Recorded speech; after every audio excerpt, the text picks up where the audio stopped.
புதிய குடியரசு துணைத் தலைவரை தேர்வு செய்வதற்கான தேர்தல் மிக விரைவில் நடத்தப்படும் என தேர்தல் ஆணையம் தெரிவித்துள்ளது. குடியரசு துணைத் தலைவர் தேர்தலுக்கான முதற்கட்ட பணிகளை தொடங்கிவிட்டதாக தேர்தல் ஆணையம் தரப்பில் தகவல் தெரிவிக்கப்பட்டுள்ளது.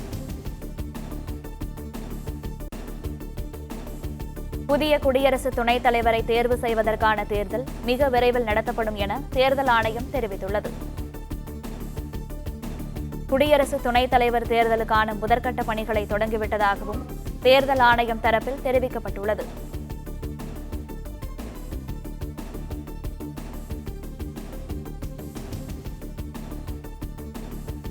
அண்மை செய்தியாக பார்த்து வருகிறோம்.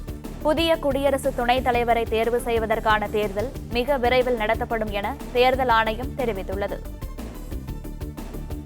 இதுகுறித்த கூடுதல் விவரங்களை எமது செய்தியாளர் ராஜகுமரன் வழங்க கேட்கலாம். ராஜகுமரன், வணக்கம். இது பற்றிய மேலும் விவரங்கள். குடியரசு துணைத் தலைவராக இருந்த ஜெகதீப் தன்கர் தன்னுடைய ராஜினாமா கடிதத்தை உள்துறை அமைச்சகத்துக்கு வழங்கியிருந்தார். குடியரசுத் தலைவரும் அதற்கு ஒப்புதல் வழங்கிவிட்ட நிலையில் குடியரசு துணைத் தலைவர் தேர்தலை நடத்துவதற்கான ஆரம்பகட்ட நடவடிக்கைகள் தொடங்கப்பட்டுள்ளதாக இந்திய தேர்தல் ஆணையம் அதிகாரப்பூர்வ அறிவிப்பினை வெளியிட்டிருக்கின்றது. அதன்படி தற்பொழுது இந்த ஆரம்பகட்ட நடவடிக்கைகளாக மக்களவை, மாநிலங்களவை உறுப்பினர்கள் வாக்களித்து குடியரசு துணைத் தலைவரை தேர்வு செய்வார்கள். எனவே அது தொடர்பான அந்த வாக்காளர் பட்டியலை மக்களவையிலும் மாநிலங்களவையிலும் இருக்கக்கூடிய நியமன உறுப்பினர்கள் மற்றும் மக்கள் பிரதிநிதிகளாக தேர்வு செய்யப்பட்ட நாடாளுமன்ற உறுப்பினர்கள் உள்ளிட்டவர்களை உள்ளடக்கி அந்த பட்டியலை தயார் செய்வதற்கான பணிகள் தொடங்கி நடைபெற்று வருவதாகவும், அது மட்டுமல்லாமல் அந்த தேர்தலை நடத்துவதற்கான தேர்தல் அதிகாரிகளை நியமிப்பது உள்ளிட்ட ஆரம்பகட்ட நடவடிக்கைகளை தொடங்கியிருப்பதாக இந்திய தலைமை தேர்தல் ஆணையம் கூறியிருக்கின்றது.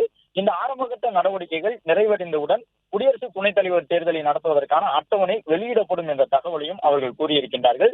குடியரசு துணைத் தலைவராக இருந்த ஜெகதீப் தன்கர் தற்பொழுது பதவி விலகியதை தொடர்ந்து அடுத்த கட்டமாக யார் குடியரசு துணைத் தலைவராக வருவார்கள் என்ற ஒரு எதிர்பார்ப்பு இருக்கின்றது. அதன்படிதான் இந்த மாநிலங்களவை தலைவர் உள்ளிட்ட பதவிகளை பொறுப்பு வழி பதவிகளாக குடியரசு துணைத் தலைவர்கள் பெறுவார்கள்.